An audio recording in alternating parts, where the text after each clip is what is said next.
Entrevista do dia. Quem está aqui no estúdio da Jovem Pan é a vereadora e presidente da mesa diretora da Câmara de Araçatuba, Edna Flor. Ela veio falar sobre como deve ser o posicionamento dela nos próximos 2 anos, como presidente da Câmara. Muito bom dia, Edna. Muito obrigada por estar aqui com a gente. Muito bom dia. Eu que agradeço essa oportunidade, essa acolhida tão fraterna, a acolhida jovial do Jonatas, essa sua acolhida, né, com tanto carinho, vindo com essa cor linda que eu amo, a gente que tá é o combinando azul. Hoje, sem querer, olha azul, isso. Eu amo azul e iniciar um programa, né? Primeiro agradecendo a Deus pela oportunidade de estarmos aqui nessa manhã e ouvindo essa homenagem tão linda a Fernanda Torres, esse reconhecimento, né? Isso é algo que realmente nos deixa muito, muito, muito feliz, porque é importante, né, que a arte brasileira seja reconhecida e ter uma mulher à frente desse reconhecimento, uma mulher, né, como Fernanda Torres, com a sua história, isso é muito, muito importante. Realmente deu para perceber a alegria de vocês que estão aí nos meios de comunicação e nós compartilhamos. Legal, Edna, obrigada. Vamos começar aqui, ó. A senhora, vou falar senhora, você? Você. É uma senhora, mas é que ela é tão jovial que a gente fica até um pouco confusa. Por respeito, eu diria senhora, mas já que a gente está aqui, eu vou falar um você mesmo. Já tinha muita experiência como vereadora, agora tem bastante experiência como vice-prefeita. O que esses 8 anos na prefeitura, no executivo, te ensinaram? E com base nessa experiência que agora você tem, a senhora tem no executivo, quais serão suas prioridades à frente da presidência da Câmara Municipal pelos próximos 2 anos? Olha, realmente, né, você disse aí com muita assertividade que esse período na prefeitura foi um período de muita aprendizagem. Então, nós vimos o quanto é importante, eu já defendia isso, a importância de um legislativo harmônico com o poder executivo, que é claro que o Poder Legislativo, como nós sabemos, tem as suas funções primordiais, dentre elas a fiscalização, sim, mas a importância de buscar sempre o diálogo, a harmonia, para que as coisas aconteçam, que os projetos aconteçam. E nesses 8 anos eu percebi isso de uma maneira muito intensa. Quantas vezes nós precisamos sentar com os vereadores para explicar, né, que tais e tais projetos eram importantes, tais e tais mudanças na legislação eram necessárias. Só um exemplo que me vem assim à mente rapidamente: o segundo conselho tutelar, as pessoas perguntavam, mas precisa mesmo? Aí a gente vai e mostra. Então, esse diálogo, essa interação, né, tivemos aí intervenções muito importantes na Fundação Educacional de Araçatuba, que precisou de lei, né? Então, aí era algo que o executivo estava defendendo, mas que o legislativo também compreendeu e soube aprovar a legislação. Então, assim, essa busca do diálogo, acho que o que eu aprendi mais, porque nos meus primeiros mandatos de vereadora, por circunstâncias que já ficaram lá atrás, era muito mais na exigência do que no diálogo, até porque muitas vezes o diálogo não era bem sucedido. Então, eu penso que insistir no diálogo, na busca, né, de harmonia entre os poderes, isso é muito importante. Porque às vezes a discórdia se vem por um desconhecimento, seja de alguém do legislativo, seja de alguém do executivo. Aí você senta e mostra, não, isso é por isso, isso e isso. E aí é possível, é claro que cada um pode ou não, né, mudar a sua opinião, mas a partir do conhecimento, do fato, muitas vezes esse diálogo é muito, muito frutífero. É o que eu sempre falo, uma frase que diz assim: você não precisa concordar, mas precisa entender o outro ponto de vista. Com certeza. Edna, em 2020, a Câmara de Araçatuba teve uma grande renovação. Em 2024, teve outra grande renovação. O dilador tinha uma bancada na Câmara e quase sempre a maioria dos vereadores estava do lado dele. O candidato dele ficou em 3º lugar. Então, os resultados da última eleição deixaram claro que, de alguma forma, os eleitores estão descontentes com a política de Araçatuba e desejam mudança. Como que a senhora pretende fortalecer essa independência do legislativo em relação ao executivo? Eu acho que a independência, ela se constrói assim, né? Como eu falei há pouco, no dia a dia, né? Uma independência, porque diálogo não é subserviência. Não Sim. é porque eu vou conversar com você que eu vou concordar com tudo que você fala e me curvar a você. O diálogo tem que ser a construção concessões mútuas e busca de construção. Nem sempre um lado está certo, nem sempre o outro está certo, então essa busca. Então a construção da independência, ela se dá no dia a dia, em cada projeto, então isso eu acho muito importante, essa autonomia do Poder Legislativo, né? Eu sempre fui uma defensora, até como advogada também, uma defensora da autonomia. O Poder Legislativo, ele é um poder, né, que constitui um dos poderes da República, tanto como o Judiciário e o Executivo. Então, há uma linha aí de equidade entre esses três poderes. Então, e a gente construir isso no dia a dia. Tudo aquilo que o Legislativo considerar importante, a gente espera o respeito do Executivo e vice-versa. A senhora era vice-prefeita do último governo e foi eleita presidente da Câmara agora. 2 vereadores do grupo do atual prefeito, Lucas Zanata, um deles gostaria de ter sido presidente, não conseguiu se eleger, mas 2 participam da mesa diretora, o Fernando Fabres, que queria ser o presidente, se tornou o vice. Como que a senhora interpretou essa formação da mesa? Olha, eu interpretei como uma forma muito bonita de composição. Né, eu acho que ao final ficou uma composição, né, na verdade ficaram os 4 mais votados, né, de certa forma. Sim. A população, eu penso, né, que ela se sente bem representada, não só com os vereadores que elas elegeram e que têm os mesmos valores que nós, que estamos na mesa diretora, enquanto vereadores agora somos todos iguais, né, enquanto vereadores, então todos representamos não só os nossos eleitores, mas a nossa população igualmente. Mas ver a mesa diretora por uma, né, vamos dizer, uma coincidência ou uma construção, nós tivemos ali, né, os 4 vereadores na sequência, os mais votados, o Pugino, o Fabres, o Ícaro e eu, né? Então, acho que isso foi muito importante, essa composição.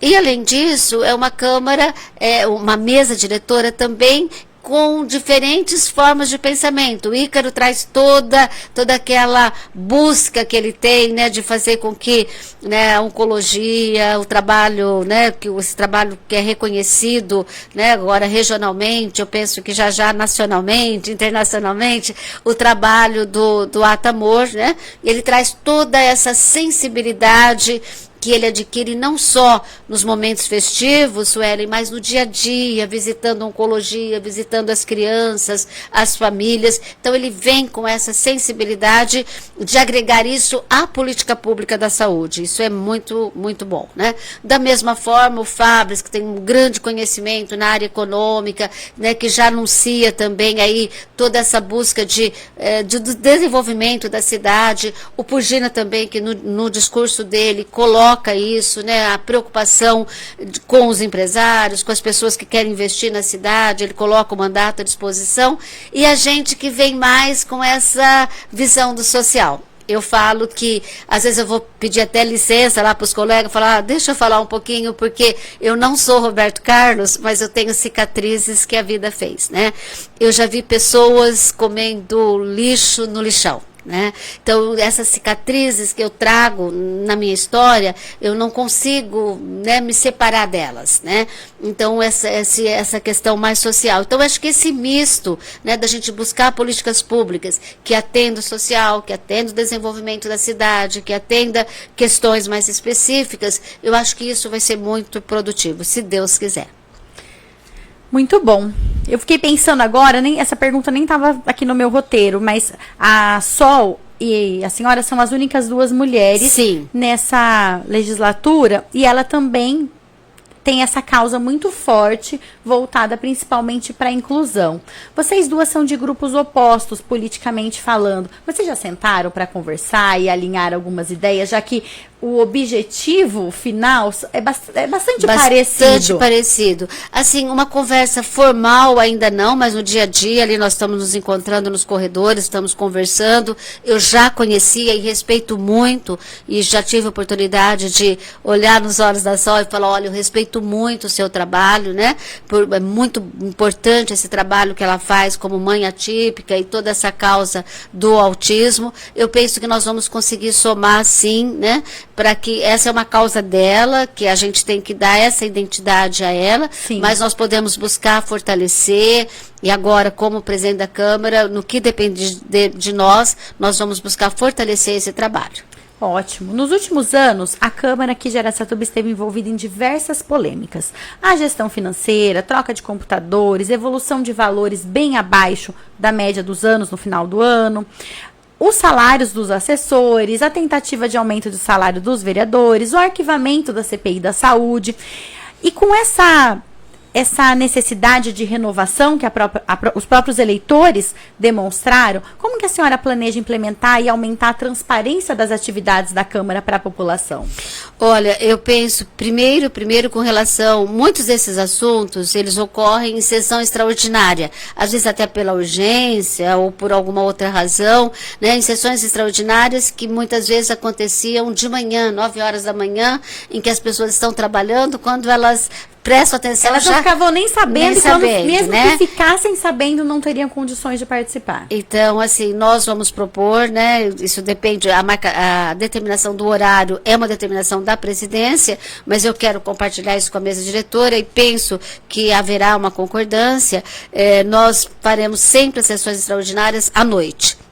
Até fazendo justiça, o vereador Arlindo Araújo vem fazendo essa defesa já há algum tempo, e eu penso que ela é muito justa, no sentido de dar a possibilidade das pessoas acompanharem, ou presencialmente, ou em suas casas, mas é uma oportunidade, né, de maior transparência.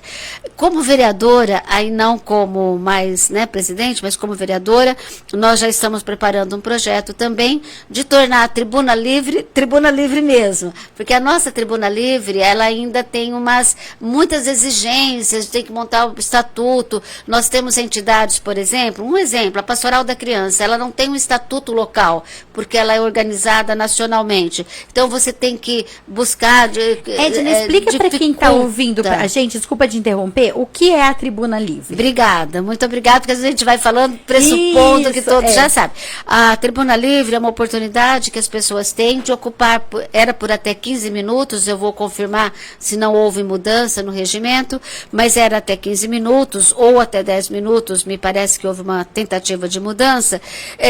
Alguém da população, alguém que represente algum grupo, uma associação, uma organização, uma entidade, uma academia, possa usar a tribuna, um conselho municipal, possa usar a tribuna da Câmara para falar daquilo que ela considera importante, necessário, um tema que ela venha trazer para apresentar para os vereadores, não só para tomar providência, como proposta, ou até uma prestação de contas. Muitas entidades, né, como o Rotary, né, o Lions, sempre usavam a tribuna para prestar contas. Então, a tribuna livre é um espaço livre do cidadão, só que não daria para ter 200 mil pessoas falando individualmente. Então, necessariamente há um vínculo a alguma associação, algum grupo, né?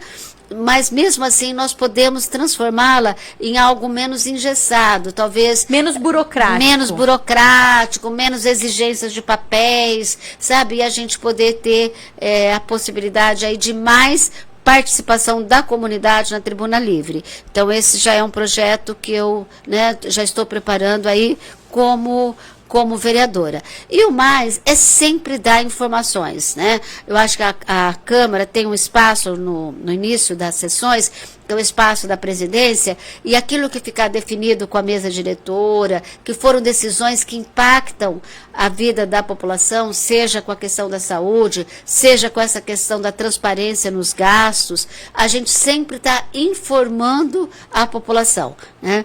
E também, na medida do possível, ouvindo setores que são importantes, ouvindo setores que são, que possam, né, nos ajudar a clarear, por exemplo, de repente você tem um projeto que uma universidade, ela já tem algo elaborado sobre aquilo, a gente traz esse conhecimento, porque eu tenho muita consciência que o poder público sozinho não dá conta de tudo. Ele precisa estabelecer parcerias, né, e elas têm que ser transparentes, elas precisam ser Então, acho que é esse feedback para a população. Olha, em tal área estamos fazendo isso, nessa questão dos gastos, estamos tomando essas providências. Eu até não posso antecipar muito aqui agora algumas providências que nós já estamos pensando nessa questão de contenção de gastos, porque, por um respeito à mesa diretora, eu gostaria de falar primeiramente com eles, porque senão parece, olha, né, já foi lá, já falou no rádio, agora vem consultar a gente, né? Sim. Então, nós temos uma reunião pré-agendada, estamos acertando horário com a mesa diretora para essa semana. Quero, então, firmar, né, algumas propostas lá com a mesa diretora e aí sim a gente tornar tudo isso público. Edna, o Zanato, Lucas Zanato, prefeito de Araçatuba, ele disse em campanha e disse depois de eleito, inclusive aqui no estúdio da Jovem Pan, que ele não pretende fazer bancada e que ele não ia interferir na eleição da mesa diretora, por enquanto ele está mantendo essa posição dele. Você acredita que é possível um prefeito conseguir governar sem bancada? Acredito e sempre pensei que isso é muito importante, né? Porque é possível que a cada projeto você construa formas de viabilizar o projeto. Então, se é um projeto importante, eu penso que se ou a maioria, ou um consenso total, né, por unanimidade ou por maioria, você aprova. Se é um projeto que é importante para a população, basta que se explique, né? E aquilo que não for importante, claro que vamos buscar o diálogo, vamos tentar ver se dá para mudar, se não dá, para acrescentar, para suspender, para melhor análise, e se for o caso, votar contra, e o prefeito vai ter que fazer uma revisão disso. Então, eu penso assim que dá para construir a cada projeto uma forma de viabilizar, né, sempre aí com esse equilíbrio de Câmara e Executivo, aquilo que a Câmara achar que não deva aprovar, por sua maioria ela não aprovará, mas eu penso, eu gosto dessa ideia de você, porque mesmo, e eu falo isso que é possível, porque eu fui oposição, entre aspas, a governos anteriores, assim como o vereador Arlindo Araújo também, e todas as vezes que eram projetos importantes, a gente votava a favor. Era o orçamento da cidade, era um projeto que era importante, né, para um determinado setor.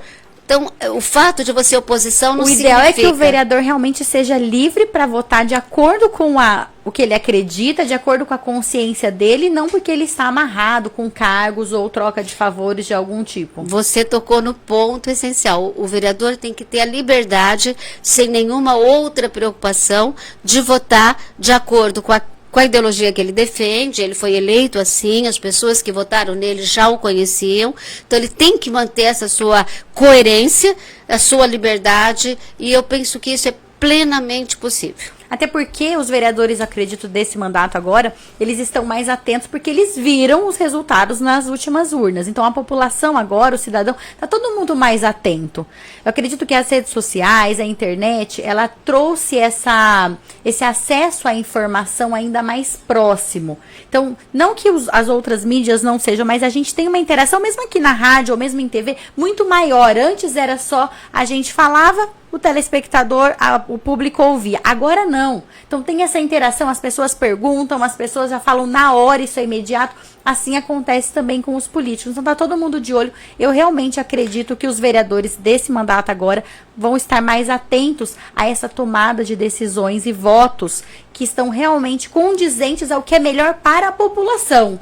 E a coerência, né, com a proposta dele enquanto vereador. Exatamente. Na sua gestão como vice-prefeita, ao lado do vereador Borges, houve momentos de divergências entre vocês. Como que a senhora avalia essa experiência e o impacto dessas diferenças na sua trajetória política?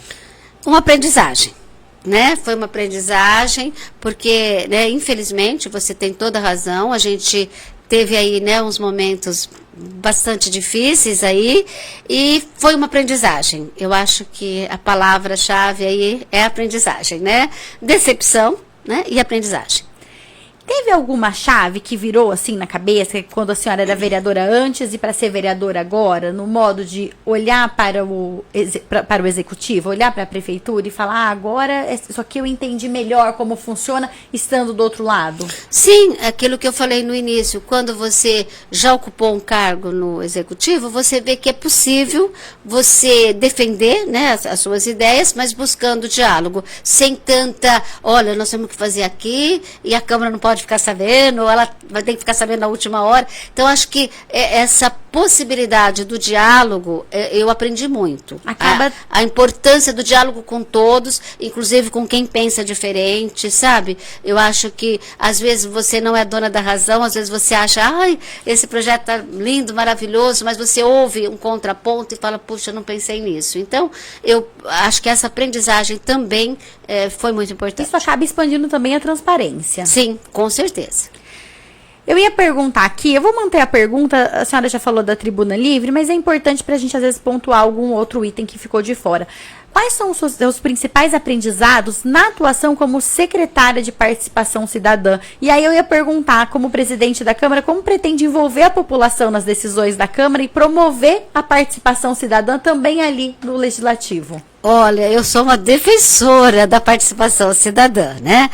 Ela é uma secretaria muito importante. É claro que a gente respeita a decisão que o prefeito está tomando. Não sei se no primeiro momento é só agregar ali na assistência social, ou se ele vai mexer na estrutura, e aí nós temos que ter muita cautela de como seria feito, porque a Secretaria de Participação Cidadã, ela tem objetivos muito específicos. Dentre eles, organizar os conselhos municipais. Nós temos aproximadamente 39, se você considera algumas comissões também como colegiadas, 41 conselhos municipais. E esses conselhos são de uma importância, Suelen, muito grande. Conselho do Idoso, que inclusive arrecada fundos para poder, né, subsidiar projetos das associações. Conselho da Criança e Adolescente, que tem também um trabalho importantíssimo na elaboração de políticas públicas para adolescentes. Tudo isso está agregado hoje à Secretaria de Participação Cidadã. E os demais conselhos do meio ambiente, da pessoa com deficiência, né, são vários os conselhos que estão afetos à Secretaria de Participação Cidadã. E às vezes a gente fala, mas o conselho é só pessoal se reunir. Não. Tem determinados recursos que eles só vêm para o município se o conselho estiver organizado. Porque precisa do parecer, porque quem exerce o controle social sobre a aplicação daquele recurso, quem vai, né, fiscalizar junto com os vereadores a aplicação daquele recurso, é o conselho municipal daquela área. Então, assim, sob uma tarifa, por exemplo, do transporte público, você tem que estar com o conselho de usuários em funcionamento, né? Inclusive essa foi uma luta da época que seu pai era vereador, que a gente lutava para ter o conselho, já tinha na lei orgânica, me parece que teu pai participou da elaboração da lei orgânica, que é atual até hoje, com algumas alterações, e lá já exigia o conselho do transporte dos usuários, mas nós não tínhamos implementado, e graças a Deus conseguimos implementar. Então, assim, a Secretaria de Participação cuida disso, e ainda das audiências públicas, que é o ponto principal que você falou, ouvir a população. E esse ano, a administração municipal, ela tem uma missão muito especial, porque ela vai elaborar o plano plurianual, que é o plano para os 4 anos vindouros. Então, nesse ano, o prefeito ainda executa ações que foram previstas num plano, né, orçamentário lá de trás, que é o chamado PPA, Plano Plurianual. Mas, nesse ano, será elaborado um outro plano para os 4 anos vindouros. E é muito importante você ouvir a população e trazer todas essas esperanças, essas expectativas e reivindicações da população para os 4 anos vindouros. Por isso que a gente sempre reforça que é importante que as pessoas participem das sessões da Câmara, isso em todas as cidades, mas também das audiências públicas. Com certeza. Porque às vezes a gente fala, ai, que negócio chato, esse negócio de audiência pública, a gente vira uma chave na cabeça pensando assim, ai, meu Deus, isso é uma chatice. Ah, não, é importante. Eu participei de alguns trabalhos de conselhos da assistência social em outras cidades, não aqui de Araçatuba. Eu sou jornalista, atuei nessa área há muitos anos, eu fiquei impressionada com a quantidade de trabalhos realizados. Então, a gente realmente precisa ficar bastante atento e participar. A gente tem que participar. Exatamente. Então, tem que prestar atenção. Inclusive, só complementando, também a Câmara, porque todas essas audiências acontecem no Executivo, e a Secretaria responsável é a de Participação Cidadã, é claro, né, junto com a de Governo, que tem toda a política pública da administração, mas também a Câmara Municipal realiza audiências públicas. E nós precisamos fazer com que elas realmente sejam participativas.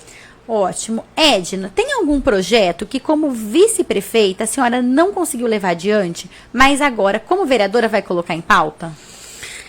Olha, estou aqui buscando aqui algum projeto que não foi possível, talvez como... Eu gostaria mais de fortalecer alguns projetos, como o projeto Cidade Legal, da regularização fundiária, né? E estamos aqui imaginando alguns projetos, mas ainda está em elaboração na cabeça, viu, Suelen? Como que a senhora pretende trabalhar a questão do orçamento municipal e garantir que os recursos sejam aplicados de forma eficiente? Até também como lidar com a crescente demanda por uma maior fiscalização e combate à corrupção no âmbito municipal?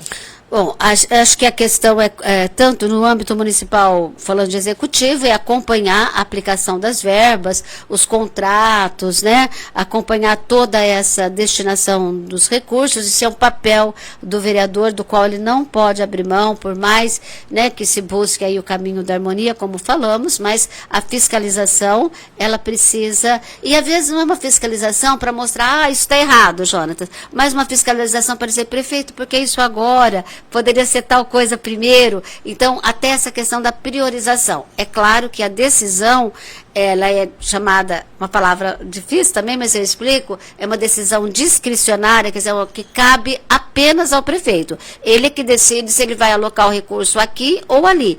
Mas, numa fiscalização do legislativo, você pode mostrar que aquilo não era uma prioridade, né? E também, obviamente, verificar se tem algum erro, algum equívoco, algo a ser corrigido, né? Isso é um papel da Câmara Municipal, trabalhar nisso e também fazer o serviço de casa, né? A gente está no momento de passar com lupa tudo que está acontecendo e que envolva recursos municipais, do legislativo. Então, nós estamos aí nesse primeiro momento analisando contratos, analisando compromissos, ações judiciais em andamento, né, nesse primeiro momento, para que a gente possa tomar decisão sempre no sentido de defender a boa aplicação dos recursos públicos. Edna, é interessante você reforçar esse papel de fiscalização do vereador, porque um dos papéis também é legislar, é criar leis para a cidade, mas isso, no âmbito municipal, acaba ficando mais restrito. Não tem as legislações, as leis estaduais, as federais.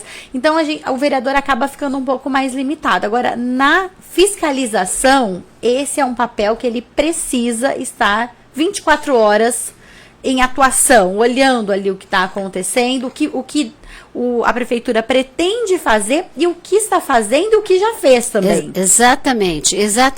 Essa é uma tarefa diária, é olhar, no caso agora do legislativo, olhar as publicações que são feitas, verificar o que está acontecendo. Então, isso é um papel que o vereador não pode abrir mão, até porque é a atribuição legal que está prevista na Constituição, que está prevista, né, na lei orgânica, é uma atribuição do vereador. Não tem como não fazer essa pergunta. Como que você a senhora avalia o papel da mulher na política atualmente? Qual a importância da sua liderança para inspirar outras mulheres? Olha, eu penso que eu tenho uma responsabilidade muito grande, agradeço muito a Deus essa oportunidade e quero te dizer, Suelen, não é fácil o papel da mulher na política. Basta que a gente olhe as ausências, né? Quantas mulheres nós tivemos candidatas e apenas 2 eleitas. Se a gente vai lá na galeria de ex-presidentes da Câmara, nós veremos ali apenas 3, eu, a Tiesa e a Cristina Munhoz agora, num conjunto lá de 20, 30 homens, da mesma forma as galerias nos executivos e em toda também, a região. Como vereadora, mas sim, como vereadora, a Durvalina também, né? Mas como a Regininha... Na prefeitura. Entendi. A Regininha como mulher trans, mas nas galerias como presidente de Câmara, né, apenas 3, e de uma forma geral, a política ainda é muito injusta com relação à participação da mulher. É claro que tem componentes históricos a serem, faz tanto pouco tempo, né, que há tão pouco tempo que as mulheres conseguem participar da política, votando inclusive, né, antes tinha que pedir para o marido, né, então o direito ao voto só vem lá em 32, em termos de história, isso é Não recente. tem 100 anos ainda. Muito recente, mas é um desafio. E o que eu me proponho é buscar trabalhar da melhor maneira possível para que outras mulheres se sintam encorajadas e pensem, olha, é possível, né? Quando eu vejo, por exemplo, uma Adriana Beluso, Coronel Adriana Beluso, eu falo isso para ela ao vivo, então eu posso repetir aqui, né?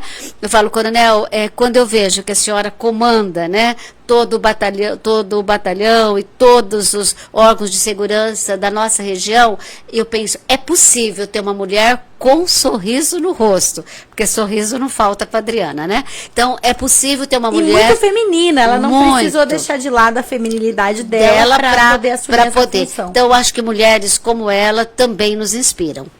Edna, que mensagem a senhora gostaria de deixar para a população de Araçatuba sobre o papel da Câmara nos próximos 2 anos? Muito trabalho. Eu percebo ali que os vereadores chegaram com uma vontade imensa de trabalhar, né? Dou até um testemunho, os gabinetes não estão prontos, porque os vereadores anteriores, né, que do mandato que terminou, saíram e não deu tempo ainda de adequar os vários gabinetes com móveis e com as adequações que foram necessárias, mas os vereadores já estão lá, trabalhando no corredor, buscando um cantinho para trabalhar, já, sabe, muita vontade de fazer o melhor, né? Então, eu penso que o que a gente pode demonstrar para a nossa população, pelo menos o que eu estou sentindo nesse momento, é uma vontade muito grande de bem corresponder aos votos recebidos, ao compromisso prestado de trabalho com a população. A primeira sessão deve ser em fevereiro? Primeira segunda-feira de fevereiro, na primeira segunda-feira. Ótimo. E para a gente encerrar, quais indicadores a senhora considera... Desculpe, a não ser que haja algum pedido do prefeito para alguma sessão extraordinária. Eu estou escutando rumores que talvez seja necessária uma audiência, uma sessão extraordinária para enviar recursos para a Santa Casa. Me parece que essa é uma pauta possível em chegando, então talvez possa acontecer uma extraordinária. Tomara que ela se realize, porque a Santa Casa precisa muito e os vereadores estão ansiosos para essa primeira sessão e nós também, como eleitores, como cidadãos, a gente quer que essa primeira sessão aconteça logo e tomara que seja para ajudar a Santa Casa. Quais indicadores que a senhora considera essenciais para avaliar o sucesso da sua gestão como presidente da Câmara Municipal? O que a senhora vai olhar e falar assim, nossa, realmente eu fiz uma boa gestão como presidente? Penso, primeiro, que é o bom gasto dos recursos públicos, a gente poder chegar ao final e falar, ó, economizamos aqui, aqui, aqui, não fizemos nada errado aqui, aqui, aqui. Então, o bom uso dos recursos públicos, usar não só de acordo com a legislação, mas de acordo com a moralidade também, né? Então, a boa utilização dos recursos públicos, acho que é um parâmetro essencial. A outra, a relação com o executivo, que a gente possa dizer, olha, foi uma Câmara atuante, que não foi subserviente, mas também não impediu o prefeito de avançar naquilo que era essencial. Então, um papel de autonomia e de respeito. E a aprovação da nossa população. Tomara, né? Que ao final dos 2 anos, a gente, na última sessão como presidente, possa ser aplaudida pela população como alguém que prestou um trabalho com coerência, né, e, sobretudo, com muito respeito à população. São esses 3 itens. Certo, a gente torce para que essa energia desse começo de ano, de renovação, ela permaneça e que todos os discursos de posse, nas redes sociais, entrevistas de todos os políticos da nossa cidade, também aqui os da região, que eu já entrevistei e vou entrevistar ainda, que eles se concretizem, porque é o que todo mundo espera. Faz anos que a gente está querendo uma mudança de fato, e a gente precisa acreditar nessa mudança. Então agora a gente deu um voto de confiança, literalmente, e a gente espera que dessa vez a gente consiga ser correspondido. Muito obrigada por ter vindo, Edna. Um excelente ano, um ótimo mandato para a senhora e também como presidente da Câmara. E aqui nós estamos também sempre disponíveis quando tiver alguma novidade, quando tiver um fato interessante. O Igor já sabe, o Igor, assessor da Edna, está aqui. Manda uma mensagem, vamos conversar e os microfones estão aqui abertos. Muito obrigada a você, Sueli e Jonatas, por essa acolhida, toda a equipe aqui, né, da nossa rádio Jovem Pan, né, todo o sistema. Agradeço imensamente e pedir que Deus nos abençoe nessa jornada. Agora são 9 horas já e 23 minutos. Jornal da Manhã, Araçatuba. Essa semana,